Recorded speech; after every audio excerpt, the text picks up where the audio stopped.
Hello students, welcome back to the class. Hope you have already seen those previous lectures on plant physiology, and today we will be starting with our new chapter, that is mineral nutrition. अब यहाँ पे by the name itself you can understand कि यहाँ पे हम different minerals की बात करेंगे, ठीक है?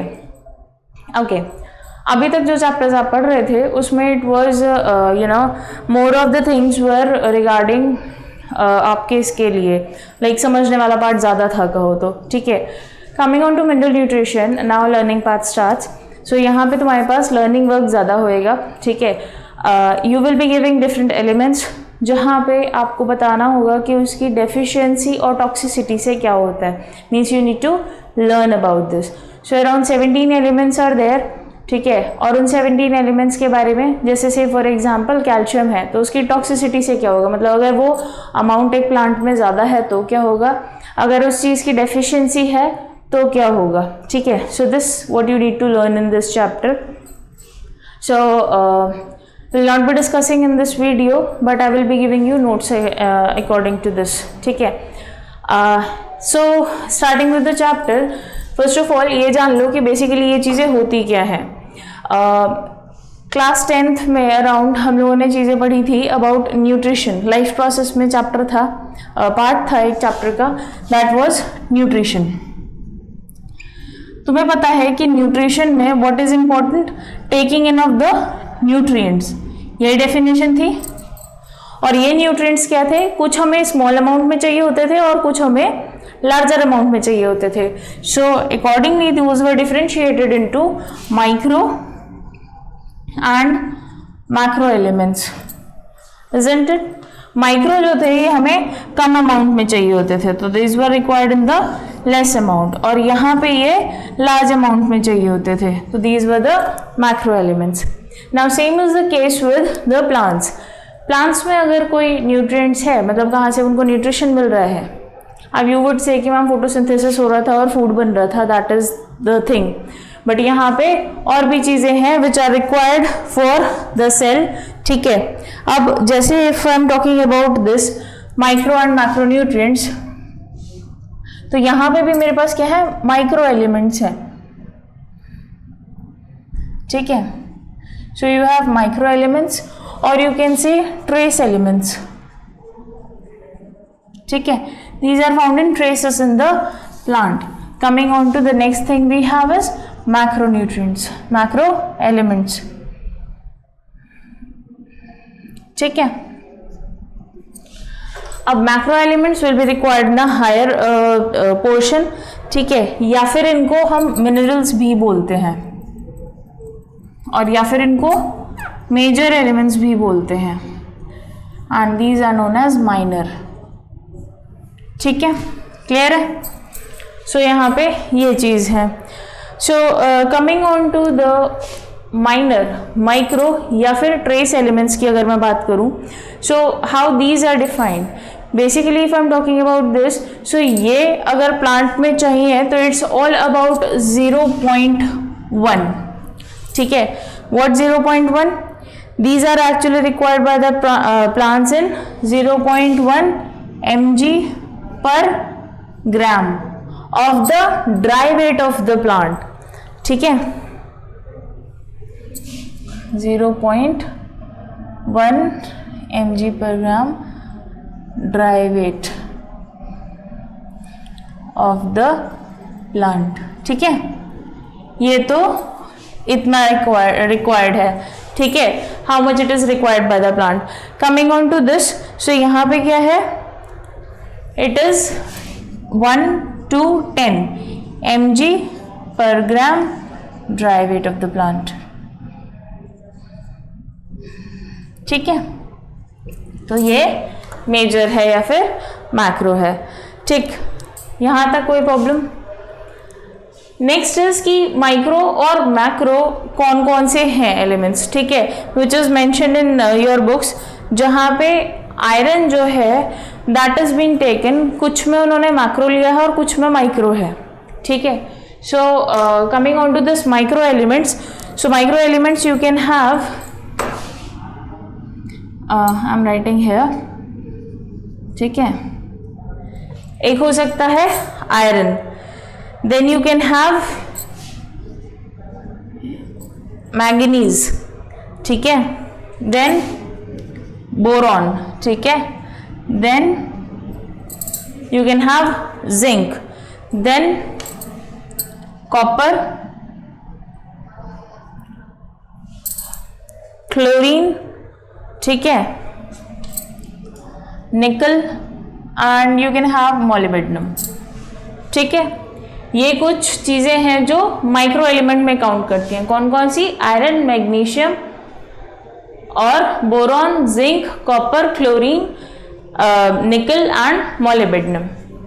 Coming on to the macro one, तो यहाँ पे तो आपको पता ही है, दीज आर द कार्बन, ठीक है, then you can have oxygen, then you can have hydrogen, ठीक है, nitrogen, you can have phosphorus, ठीक है, carbon, oxygen, hydrogen, nitrogen, phosphorus, then you can have potassium, ठीक है, then you can have sulphur as well, और आपके पास हो सकता है कैल्शियम भी और मैग्नीशियम भी।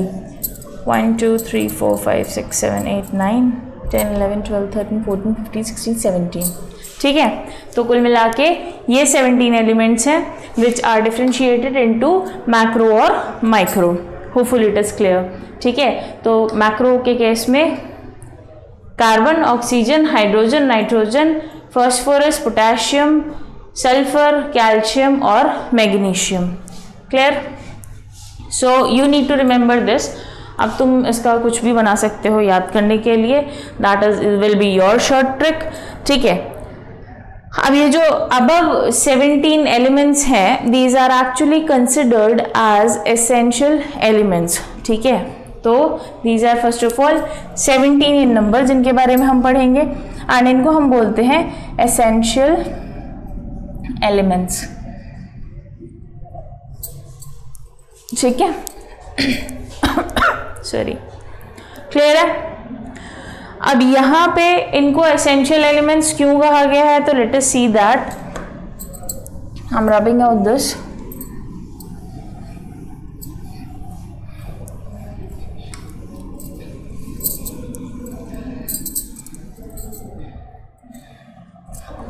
ठीक है,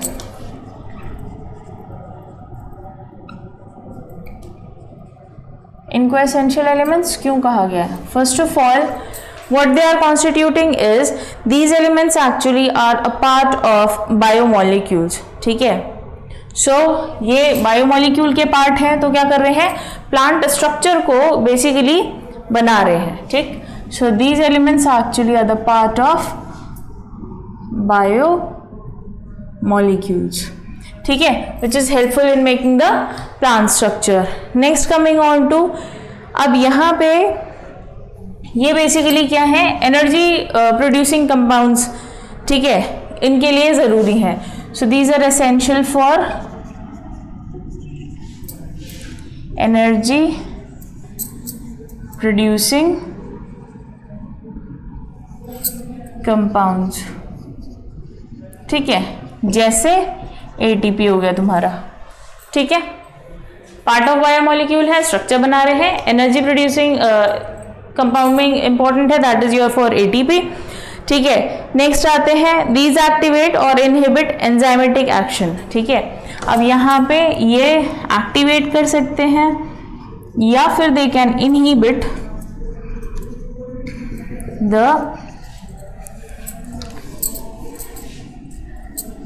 एंजाइमेटिक रिएक्शंस, ठीक है। जैसे क्या हो सकता है एंजाइमेटिक रिएक्शन तुम्हारा? जो मैग्नीशियम है, ठीक है, आपका जो मैग्नीशियम आयन होता है ये एक्टिवेट करता है किसको? रुबिस्को, इफ यू रिमेंबर,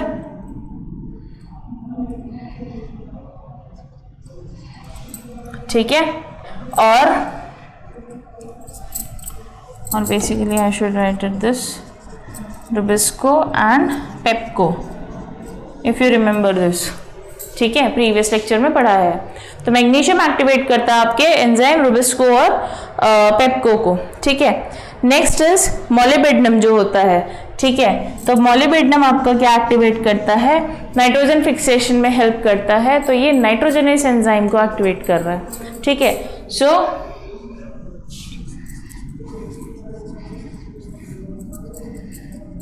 ठीक, क्लियर है। सो यहाँ पे इसलिए ये इंपॉर्टेंट होते हैं, these are the essential elements, कुछ ना कुछ करके these are important for the plants, clear है। अब इनके सिलेक्शन का मतलब ये जो एसेंशियल एलिमेंट्स थे इनके सिलेक्शन का क्राइटेरिया क्या है और किसने दिया, सो लेट अस अंडरस्टैंड दैट।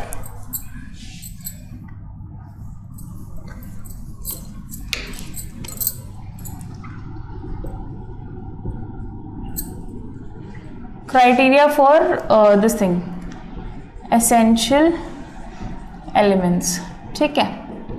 सो इसका क्राइटेरिया क्या था। नाउ अगर मैं इसमें लेती हूँ मैग्नीशियम की हम बात कर लेते हैं, ठीक है। इफ आई से कि मैग्नीशियम को मुझे अभी हमें पता नहीं है मैग्नीशियम क्या कर सकता है एंड क्या नहीं, ठीक है। अब मैं लेकिन चाहती हूँ कि ये एसेंशियल एलिमेंट हो, so what criteria should it follow. So first of all this criteria for selection of this essential elements was given by Arnon and Stout.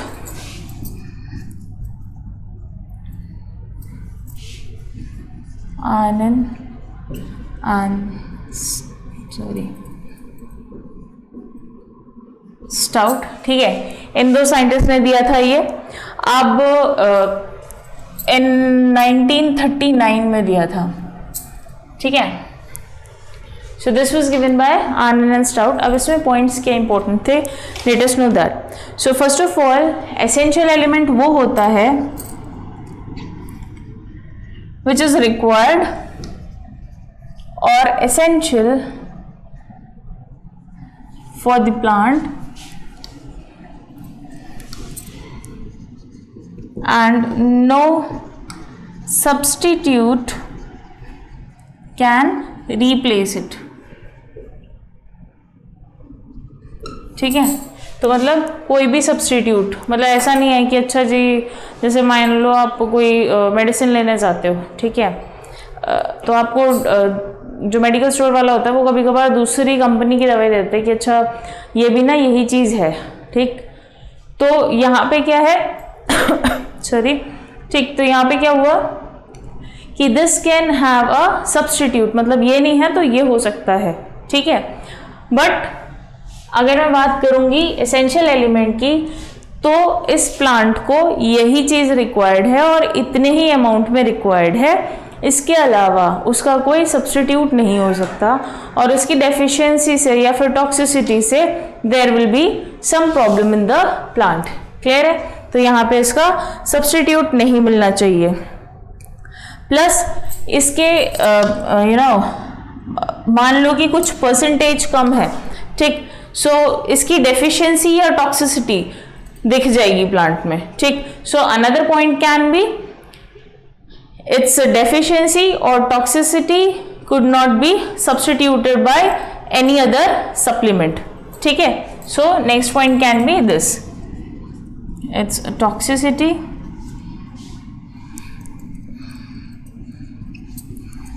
और deficiency, मतलब कोई अगर सप्लीमेंट भी दे दोगे तो भी ये सही नहीं हो सकती है,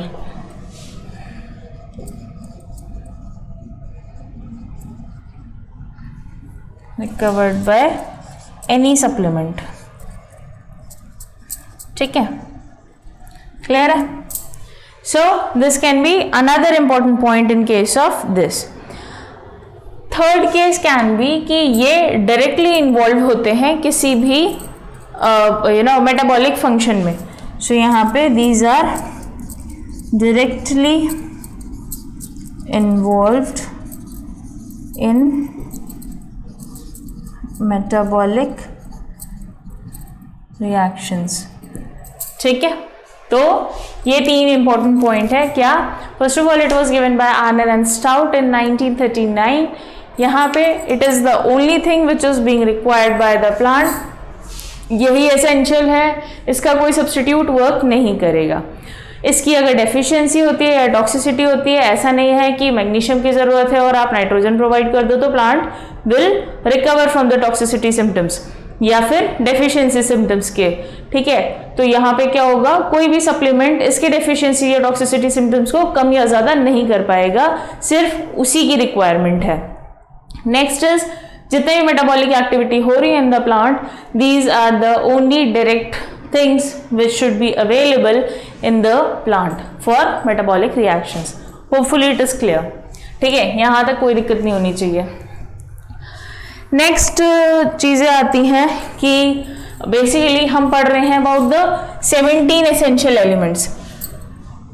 if I talk about these elements तो अराउंड 60 एलिमेंट सर्च करे जा चुके हैं आज तक, ठीक है। मतलब कि ये 17 एलिमेंट्स की जगह आप 60 पढ़ रहे होते, ठीक है, बट यू नो आपको ये 17 पढ़ने ही इम्पोर्टेंट है। 60 एलिमेंट्स लेकिन डिस्कवर हो चुके हैं जिनके अपने अपने एसेंशियल फंक्शंस हैं फॉर दैट, इनकी डेफिशिएंसी क्या है, ये क्या कर रहे हैं और क्या इनकी टॉक्सिसिटी है। Okay, so full it is clear till this. Now coming on to next thing, that is hydroponics, ठीक है। यहाँ पे it is important और ये अक्सर एग्जाम में पूछा जाता है, तो try to understand that।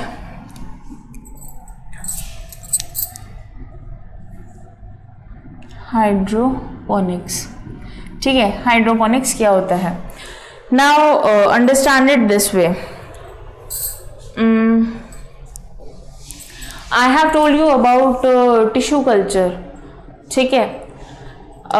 जैसे वेजिटेटिव प्रोपोगेशन होता है, टिश्यू कल्चर होता है, तो यहाँ पे क्या होता है, हम किसी और प्लांट पार्ट को, ठीक है, एक्सेप्ट द सीड, किसी और प्लांट पार्ट से हम ग्रो कर रहे थे एक एक्वस मीडियम में।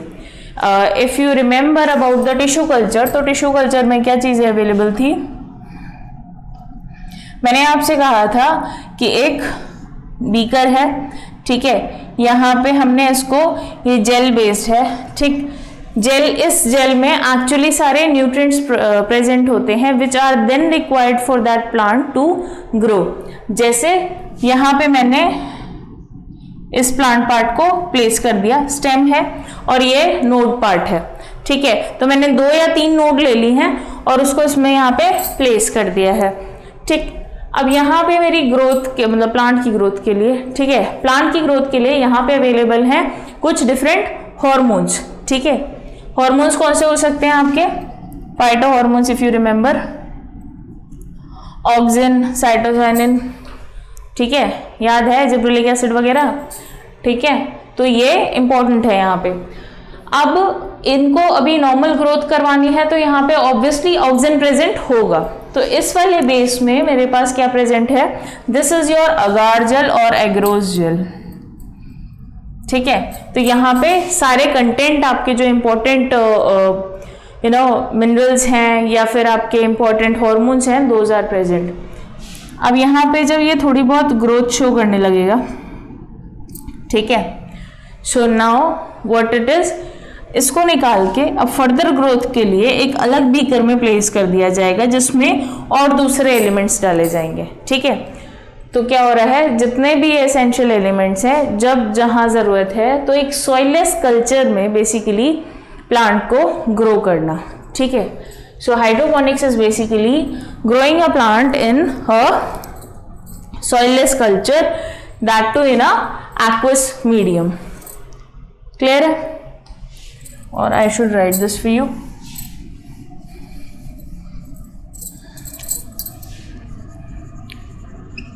Growing a plant in a soilless culture or aqueous medium, ठीक है। ये तुम्हारा होता है hydroponics. Hopefully there is no problem till this. और यहाँ पे सारे जो इम्पोर्टेंट तुम्हारे ये हैं essential elements which are being used, ठीक है।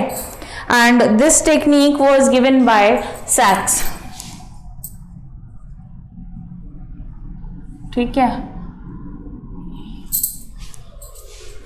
अब sorry, if I talk about the hydroponics, तो ये बेसिकली यूज़ हो सकता है टोमेटो में, लेट्यूस में, स्ट्रॉबेरी में, ठीक है। ये कुछ एग्जाम्पल्स हैं जहाँ पे हाइड्रोपोनिक्स इजीली यूज़ हो सकता है।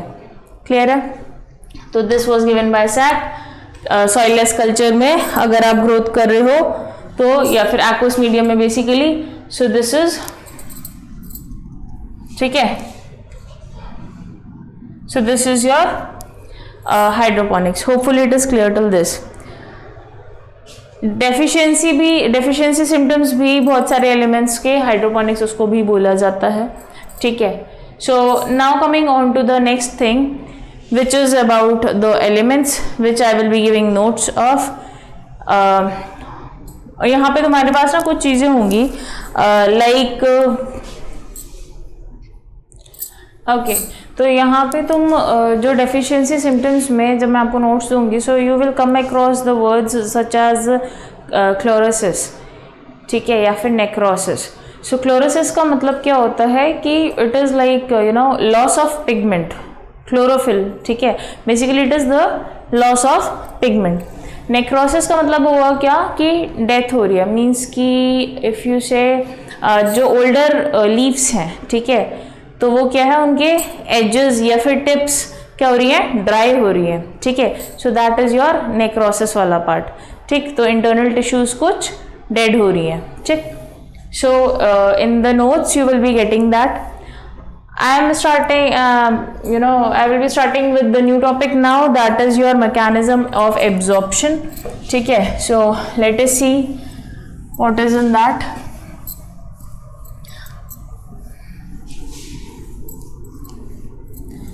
और नोट्स में बहुत सारी चीज़ें हैं which are being mentioned. कुछ नहीं समझ में आता तो you can ask me directly on WhatsApp or you can call me up. ठीक है, so let us start with mechanism of absorption of elements. ठीक है, now understand how. In the previous lectures I have told you about the apoplast और sympplast movement. दो तरीके के movement बताए थे मैंने आपको, ठीक है। जहाँ पे अगर मैं बात करूँ अबाउट द एपोप्लास्ट वन, तो एपोप्लास्ट में क्या हो रहा था, ये तुम्हारा सेल है, से फॉर एग्जांपल प्लांट सेल, ठीक है, दिस इज वन, सारे जॉइंट हैं, ठीक है, कुछ इस तरीके से। And further this is your बाहर वाली भी सेल वॉल, और अंदर वाली क्या है तुम्हारी सेल मेम्ब्रेन, ठीक है, कुछ ऐसे ही था, ठीक। नाउ अगर मैं एपोप्लास्ट की बात कर रही थी तो व्हाट आई सेड, क्योंकि सेल वॉल में दिस इज फुल्ली परमिएबल, ठीक है, तो क्या हो रहा था कि it's from the soil itself, ठीक है।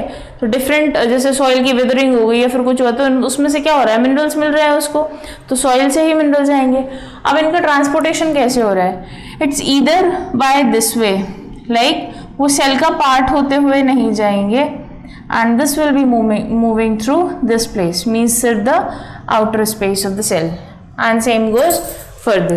तो ये सेल टू सेल ट्रांसपोर्ट होते रहेंगे, ठीक है। So this was one thing, यहाँ पे वाटर ट्रांसपोर्टेशन हो रहा था आउट से, ठीक है। Same will be the case in this mechanism of absorption. अब मैकेनिज्म ऑफ एब्जॉर्प्शन में क्या चीज़ थी, जैसे आई am telling about the first phase, ठीक है।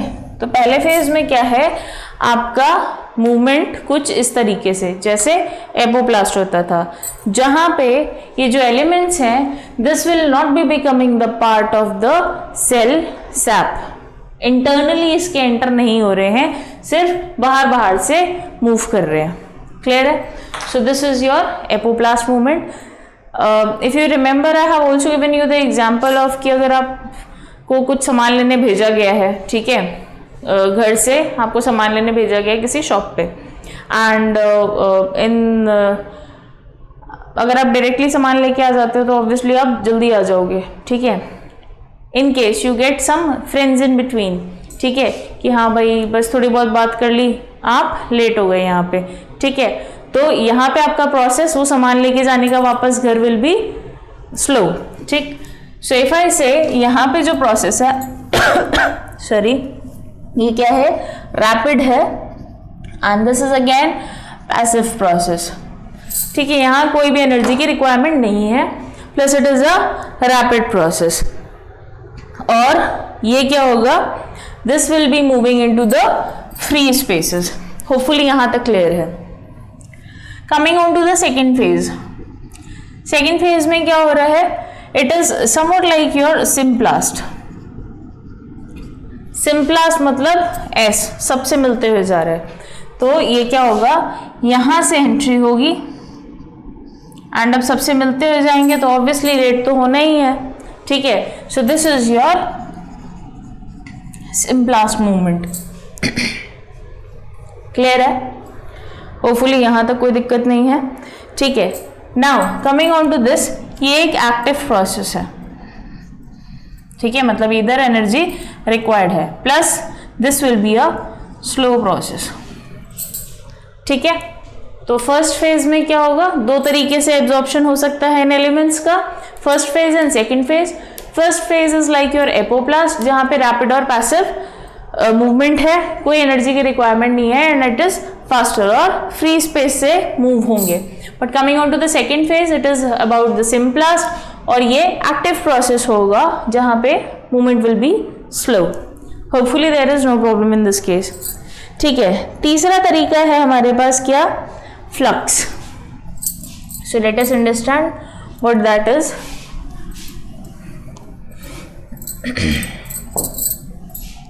फ्लक्स के केस में क्या होगा, you have to type of flux, ठीक है। कौन कौन सा, इनफ्लक्स और ई फ्लक्स, ठीक है। तो इसका मतलब क्या है, नाम से ही समझ में आ रहा होगा, ये इनर मूवमेंट है, ठीक है, तो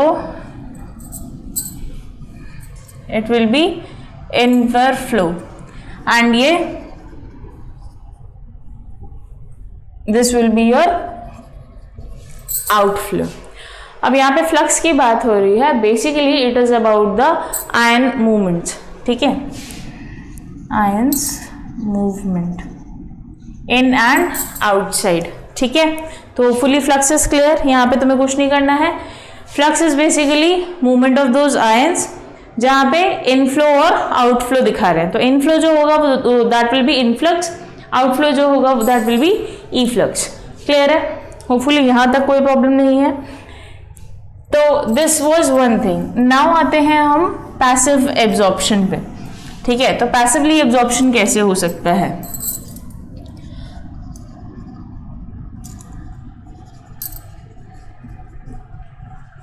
ठीक। पैसिव एब्जॉर्प्शन की बात हो रही है तो मतलब कि यहाँ पे कोई एनर्जी रिक्वायर्ड नहीं है। तो फर्स्ट ऑफ ऑल आपके पास एक थ्योरी है जिसको हम बोलते हैं mass flow hypothesis. This is again a hypothesis जहाँ पे बोला गया था वाटर इसके साथ, फूड के साथ मिलके, मिनरल्स इनके वाटर के साथ मिलके फ्लो कर रहे हैं, ठीक है।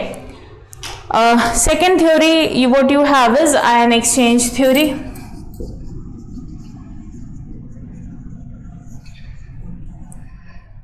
ठीक है, मतलब कि आयंस का एक्सचेंज होना। Let us see how. So first is your oscillatory path, ठीक है। अब ऑक्सिलेटरी पाथ में बेसिकली क्या होता है, now understand this very carefully, very carefully. In fact oscillatory समझते हो, ठीक है। Now in this case say for example this is a root, ठीक है, एंड यहाँ पे आपके रूट हेयर्स हैं जहाँ से एब्जॉर्प्शन हो रहा है। ये आपकी सॉइल है इस पूरे एरिया में, ठीक है। यहाँ पे एक तुम्हारा एलिमेंट प्रेजेंट है, लेट इट बी पोटेशियम। ठीक है, क्लियर है यहाँ तक? होपफुली ये कोई दिक्कत नहीं है। तो इस केस में क्या हो रहा है कि यहाँ पे से फॉर एग्जांपल यहाँ पे है H+, ठीक है। अब ये अपने ही जगह पे रोटेट करते करते, ऑक्सीलेट करते करते, बल्कि ये क्या करेंगे, अपने पाथ एक्सचेंज कर लेंगे। ठीक है, सो ये कहीं यहाँ पे टहल रहे थे, से for example this and let it be this. ठीक है, अब ये यहाँ पे घूमते घूमते क्या करेंगे, अपना पाथ चेंज कर लेंगे। तो यहाँ पे आ जाएगा ये और यहाँ पे आ जाएगा ये। तो यहाँ पे क्या हो जाएगा, K+ और कुछ इस तरीके से। ठीक है, so this is your oscillatory path का एक्सचेंज हो जाता है। तो this can be one type of passive absorption, ion exchange. ठीक है, तो यहाँ से आयन ये वाला इधर से एक्सचेंज हो गया। क्लियर है? Second thing is in case of bicarbonate ions. ठीक है, सो लेट अस सी इसमें क्या हो रहा है।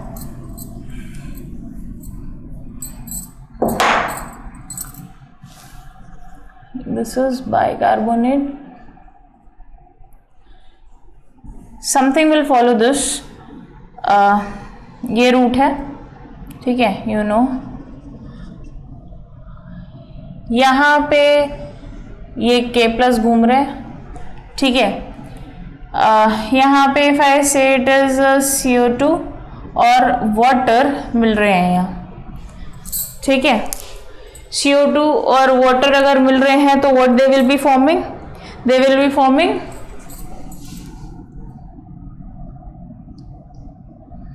H2CO3। क्लियर है? ये होगा। अब यहाँ पे क्या होगा, HCO3 यानी बाइकार्बोनेट और ये H+, ये डिसोशिएट हो, डिफरेंट मतलब अलग हो गए। ठीक है, अब यहाँ पे ये जो H+ था, this will be combining with your ये H+, सॉरी, अब ये H+ अलग हो गया, यहाँ पे ये घूम रहा था। ठीक है, अब ये इससे कंबाइन कर जाएगा। सो इफ आई से दिस, सो यहाँ जो बाइकार्बोनेट आयन था that will be combining to form KHCO3।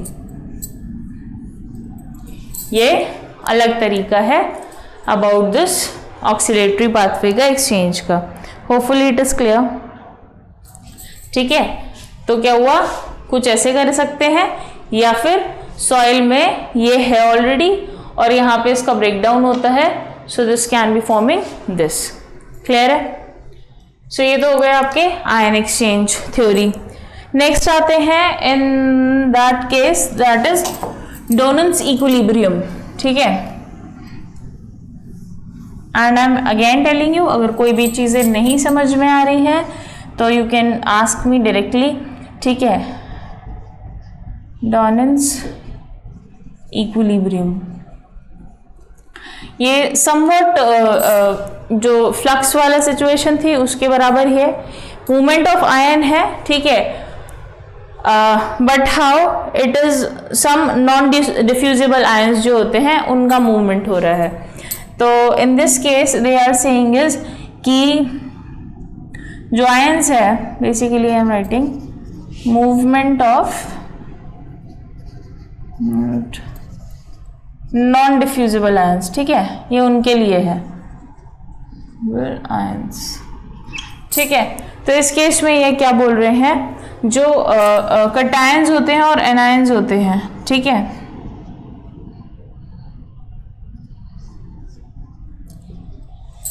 यहाँ पे जो कटायन एनायन है जो आउटसाइड जा रहे हैं, those are actually equivalent to जो इनसाइड है। Outside O, inside I।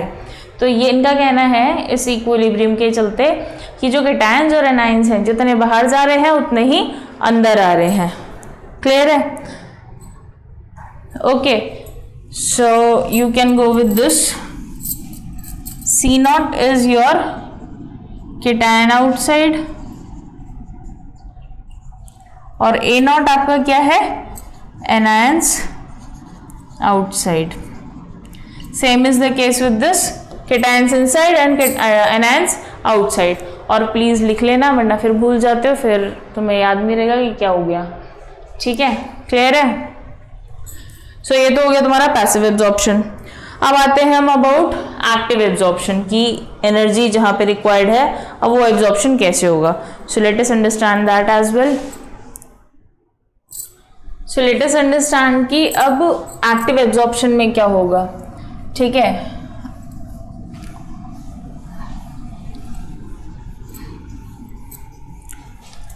Active absorption में तुम्हें पता है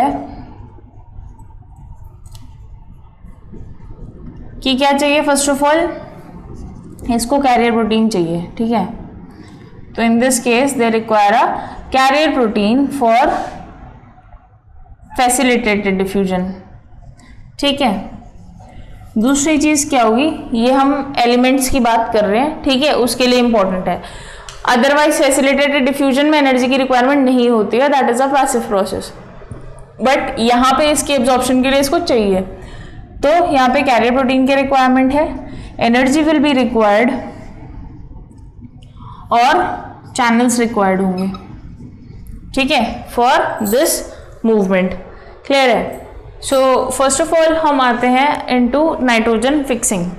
ठीक है, सो नाउ अंडरस्टैंड कि नाइट्रोजन फिक्सेशन कैसे होता है। तो first of all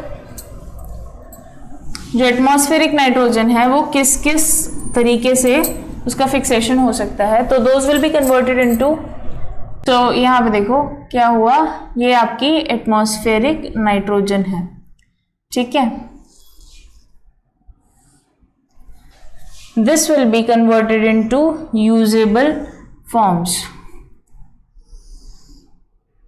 So this will be somewhat your NH2, NH4, NO3, NO2। ठीक है, कुछ ऐसे। ठीक, ये यूजेबल फॉर्म्स हैं। अब हाउ, तो it can be your biological fixation. ठीक है, एक तरीका ये हो सकता है बायोलॉजिकल फिक्सेशन। ठीक, देन इट कैन बी मतलब बायोलॉजिकल नाइट्रोजन फिक्सेशन। ठीक है, then it can be your industrial fixation. ठीक, तो एक तरीका तुम्हारा ये हो गया। Next can be your atmospheric fixation. ठीक है, एक तरीका तुम्हारा ये हो गया। क्लियर है? ये तुम्हारे यूजेबल फॉर्म्स हैं। तो these are basically usable forms of nitrogen. Clear? यहां तक hopefully there is no problem. अब ये फर्दर कैसे यूटिलाइज हो रही है। दिस इज बीइंग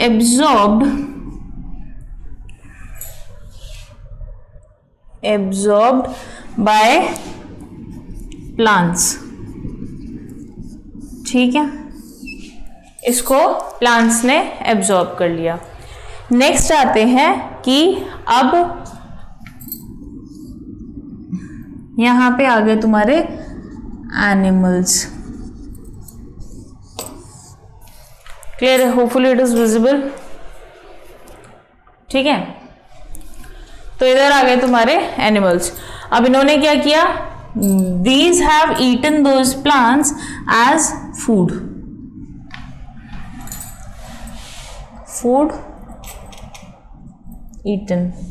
ठीक है, तो इन्होंने एनिमल्स ने ईट कर लिया प्लांट को as food. Hopefully there is no problem till this. अब यहां पे जो एनिमल्स एक्सक्रीट करेंगे, ठीक है, दैट विल बी व्हाट,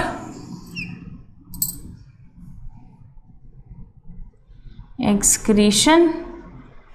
ठीक है, किस फॉर्म में, you know that is ammonification.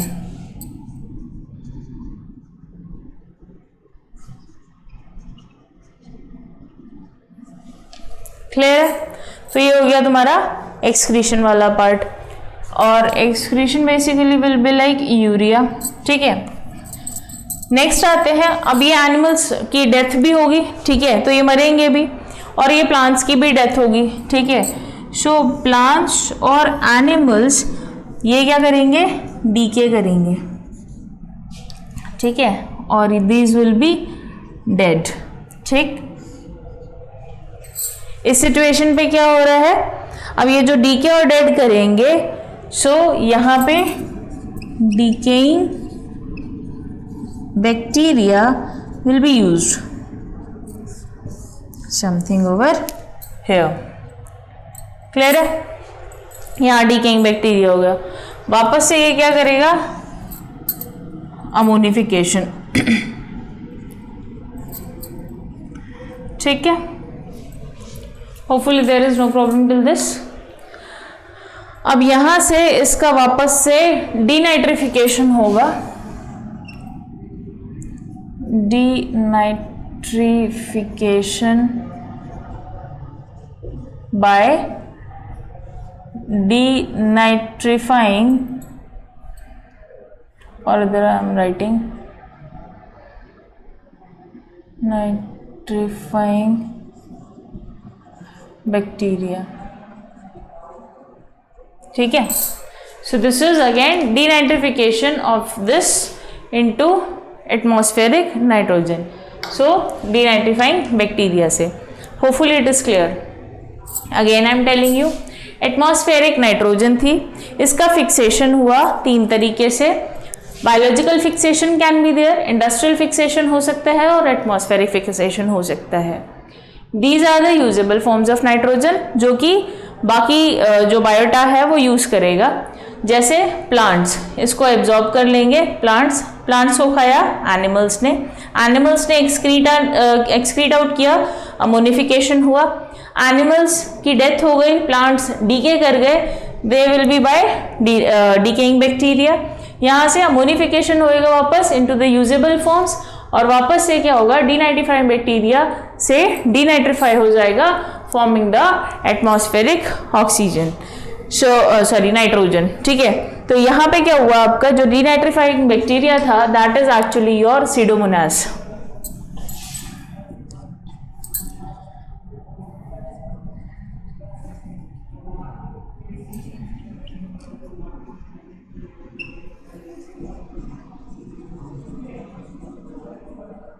ठीक है, ये तुम्हारा denitrifying bacteria, and this is your nitrogen cycle, and ये अक्सर आती है एग्जाम में। Okay, so hopefully there is no problem in this case. Step by step हम इसके प्रोसेसेस पढ़ लेते हैं। तो पहले हम बात करते हैं अबाउट द एटमॉस्फेरिक फिक्सेशन कैसे हो रही है। ठीक है, so I am rubbing out this.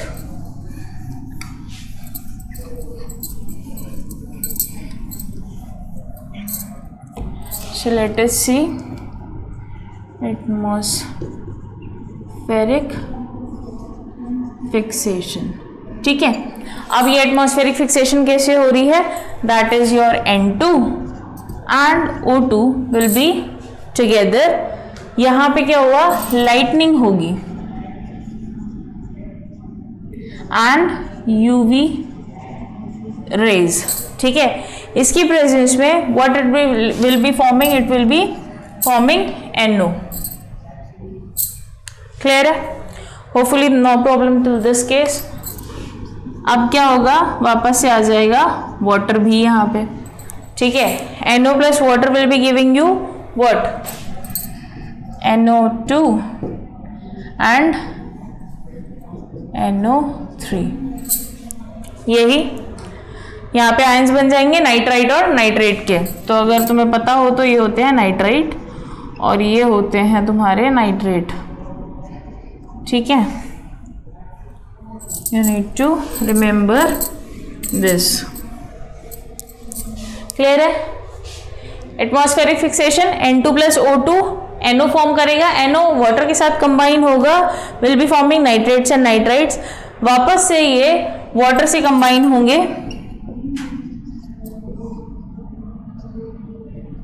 ठीक है, क्या फॉर्म करेंगे, H will be added, HNO2 और HNO3, ठीक है। एंड इफ यू रिमेंबर ये क्या होता है आपका, फॉर्मिंग एसिड रेन, ठीक है। So this will be the cause of acid rain. ये मैं रब कर देती हूँ, क्लियर हुआ। तो ये हो गया तुम्हारा atmospheric fixation. Coming on to industrial fixation, ठीक है। तो इंडस्ट्रियल फिक्सेशन में क्या चीज होगी तुम्हारी, the second part,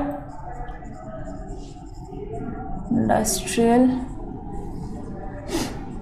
fixation.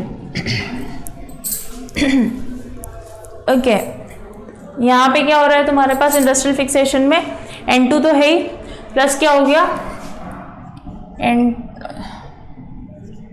Plus H2, ठीक है। What will it be forming? NH2, NH3, ठीक है। So what will be the thing? अगर आप इसको बैलेंस करोगे तो, ठीक है, यहाँ ये हो जाएगा, क्लियर है। तो this is your N2 plus H2। अब ये जो अमोनिया है will be combining with CO2, ठीक है। तो यहाँ पे NH3 will be combining with CO2, will be forming what, urea, again nitrogen की एक फॉर्म है, ठीक है। This will be used as fertiliser, अगर आपने सुना हो तो, fertiliser for the soil use होता है यूरिया, ठीक है।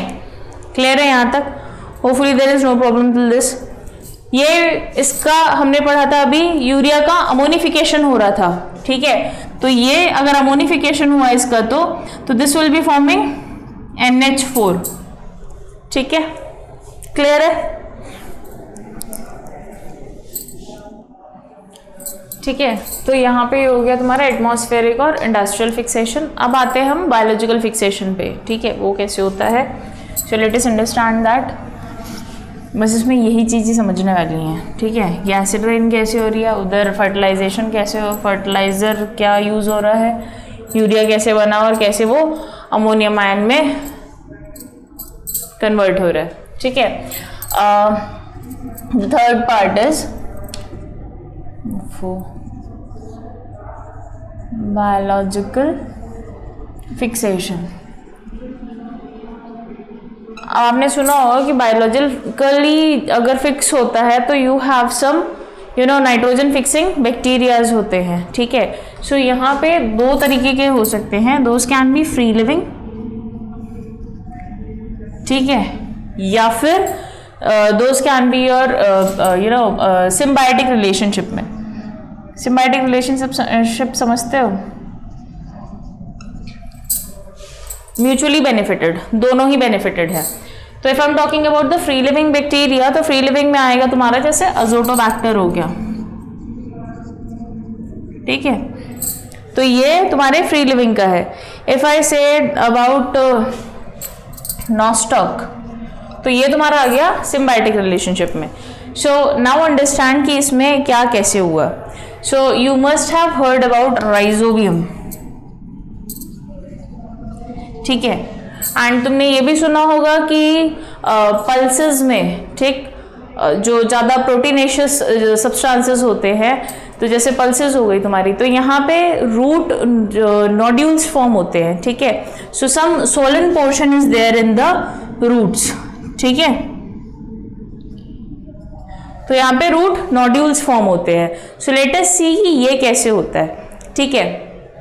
फर्स्ट ऑफ ऑल अंडरस्टैंड, ये जो आपका नाइट्रोजनेस होता है, जो कि इस नाइट्रोजन फिक्सेशन में हेल्प करेगा, ये दो सिचुएशन पे काम करता है। या तो अगर ये नाइट्रोजन फिक्सेशन में नहीं हेल्प कर रहा है तो this will be forming an aerobic condition. अगर ये नाइट्रोजन फिक्सेशन में हेल्प कर रहा है तो ये फॉर्म करेगा एक एनारोबिक सिचुएशन, ठीक है।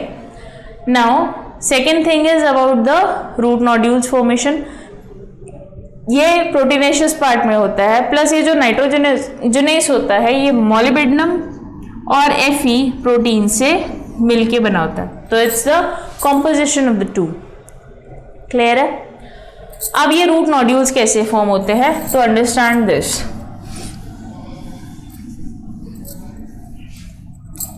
आपको पता है कि ये रूट है, ठीक है, यहाँ पे रूट हेयर्स होते हैं। अब से फॉर एग्जांपल, अब ये इतने लंबे भी नहीं होते हैं, खैर ठीक है, से फॉर एग्जांपल ये रूट हेयर है। अब यहाँ पे वैसे सॉइल में रूट हेयर कुछ इस तरीके से प्रेजेंट होता है, ठीक है।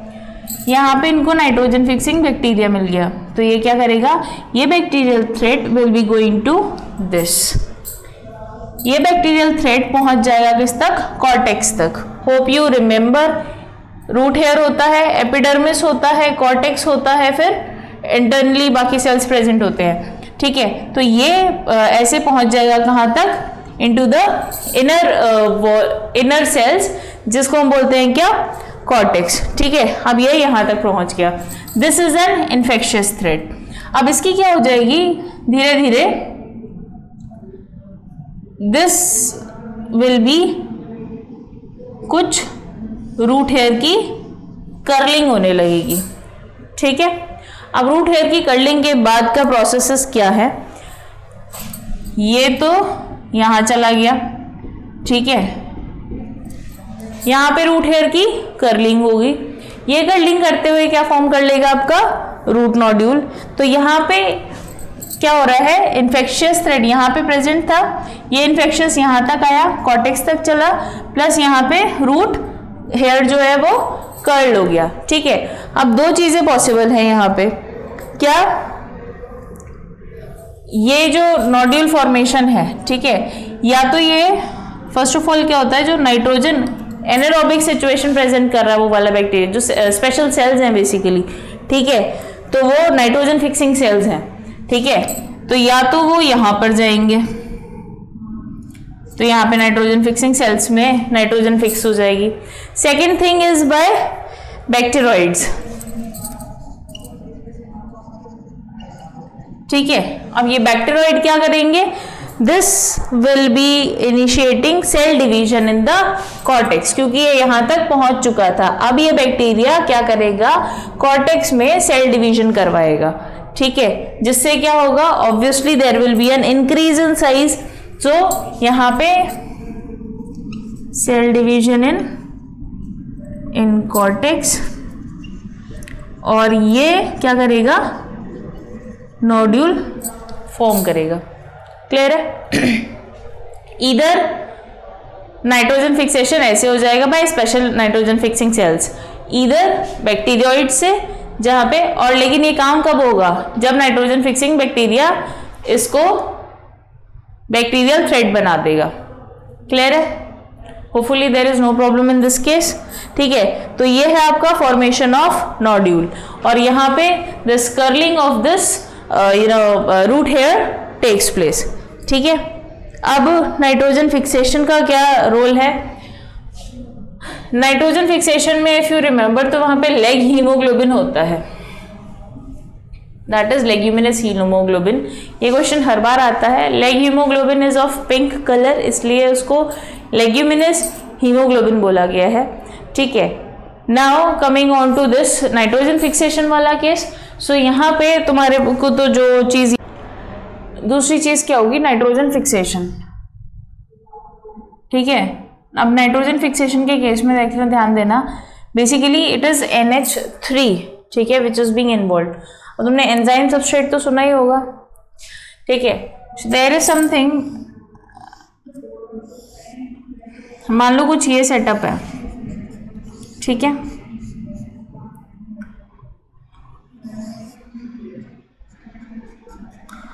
और यहाँ पे मैंने यूज किया है this is your nitrogenase enzyme, ठीक है।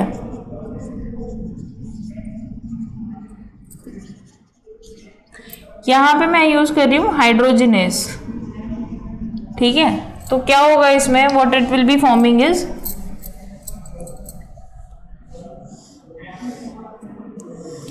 यहाँ पे इसके एक बॉन्ड ब्रेक होएगा, ठीक है, and this will be forming this, ठीक है। तो कुछ ये कॉम्बिनेशन आएगा, जितने बार हाइड्रोजनेस यूज होगा उतने बार इसका एक एक बॉन्ड ब्रेक होता जाएगा and it will be forming NH3। ठीक है, तो इधर क्या हुआ, अमोनियम आयन प्लस ADP मिलेगा यहाँ पे तुम्हें, इनऑर्गेनिक फॉस्फेट मिलेंगे और कुछ हाइड्रोजन एटम्स मिलेंगे। ठीक है, so this is into nitrogen fixation, क्योंकि नाइट्रोजन फिक्सेशन किसकी फॉर्म में होगी, in the form of ammonia, nitrates या फिर नाइट्राइट्स के फॉर्म में। Hopefully that is clear. और इस चैप्टर में ऐसा कुछ भी नहीं है। ठीक है, so I will be providing you the notes by today itself. और लर्निंग वाला part again I am telling you majorly learning वाला पार्ट है, कुछ नहीं समझ में आता है तो डू लेट मी नो। ठीक है, thank you so much class and take care.